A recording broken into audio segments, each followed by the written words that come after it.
అల్లూరి సీతారామరాజు జిల్లా వైరామవరం మండలం చవటిదిబ్బల గ్రామంలో క్యాంపెయిన్లో భాగంగా రంపచోడవరం నియోజకవర్గంలో తెలుగుదేశం పార్టీ అభ్యర్థిగా పోటీ చేయించిన శ్రీమతి మిరియాల శిరీషాదేవికి గ్రామ ప్రజలు ఘన స్వాగతం పలికారు. శ్రీమతి మిరియాల శిరీషాదేవి మాట్లాడుతూ రంపచోడవరం నియోజకవర్గ ప్రజలకు నమస్కరించి, నేను రంపచోడవరం నియోజకవర్గంలో ఉమ్మడి ఎమ్మెల్యేగా అభ్యర్థిగా తెలుగుదేశం పార్టీ నుండి పోటీ చేయుచున్నానని, అలాగే ప్రజల దగ్గరకు వెళ్లి ప్రజా సమస్యలను తెలుసుకుని ప్రజల దగ్గర నుంచి మంచి స్పందన వస్తుంది అని తెలియపరిచారు. ఈ కార్యక్రమానికి కార్యకర్తలు, నాయకులు భారీ సంఖ్యలో హాజరయ్యారు. రంపచోడవరం నియోజకవర్గ ప్రజలందరికీ నమస్కారం అండి. నా పేరు మిరియాల శిరీషాదేవి. నేను రంపచోడవరం నియోజకవర్గ ఉమ్మడి ఎమ్మెల్యే అభ్యర్థిగా తెలుగుదేశం పార్టీ నుంచి చంద్రబాబు నాయుడు గారి ఆఫీసులో ఈరోజు రావడం జరిగిందండి.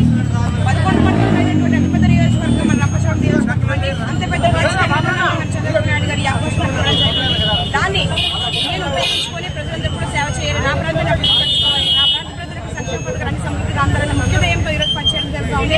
11 మండలాలు కూడా మేము వెళ్ళి ప్రచారం చేసేటప్పుడు ప్రజల నుంచి చాలా మంచి స్పందన అనేది రావడం జరిగిందండి. అంటే వందల సంఖ్యలో, వేల సంఖ్యలో పార్టీలో కలవడం కూడా జరుగుతూ ఉంది. ఎందుకంటే కాబట్టి రాబోయే రోజులు ఖచ్చితంగా ఓటు రూపంలో ఈ వైసీపీ ప్రభుత్వం గుర్తు చెప్పడానికి సిద్ధంగా ఉన్నారని సందర్భంగా తెలియజేస్తా ఉన్నారండి. ప్రధానంగా ప్రజలు అనేవాళ్ళు చాలా సమస్యలను చెప్పడం జరుగుతూ ఉంది. అయిన 4 మండలాలు పోలవరం బాధితులుగా ఉన్నారు. వాళ్ళకి R&R ప్యాకేజ్ ఇష్యూస్ ఉన్నాయి. అవి కూడా ఏమాత్రం వైసీపీ ప్రభుత్వం వాళ్ళు పట్టించుకోలేదు. వాళ్ళకి ఇచ్చినటువంటి హామీలు కూడా గాలి వదిలేయడం జరిగింది. అయితే కింద ఉన్నటువంటి 7 మండలాల ప్రజలు కూడా వారికి రోడ్డు సమస్యలు, నీరు సమస్యలు, పెన్షన్ సమస్యలు, రేషన్ కార్డు సమస్యలు, కొండపోటు పట్ట సమస్యలు, రకరకాల సమస్యలు అనే ప్రజలందరూ చెప్పడం జరుగుతుంది. ఇవన్నీ కూడా ఏ ప్రాంతంకి వెళ్ళో ఆ ప్రాంత సమస్యలు మేము తెలుసుకొని ఆల్రెడీ నోట్ చేసుకోవడం జరిగింది. వారికి ఒక భరోసా కూడా ఇవ్వడం జరుగుతూ ఉంది.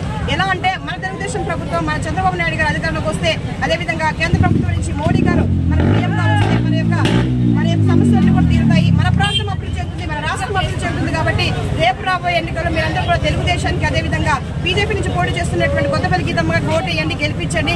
మీ సమస్యలన్నీ కూడా తీర్చే బాధ్యత మాది, మీకు అండగా మేము ఉంటామని ప్రజలకు కూడా హామీ ఇవ్వడం జరిగింది. కాబట్టి రేపు 13 జరిగేటువంటి ఎన్నికల్లో ప్రతి ఒక్కరు కూడా సైకిల్ పైన, కమలం పైన మీ యొక్క అమూల్యమైన ఓటు ముద్రలేసి మా ఇరువుని కూడా అక్కడ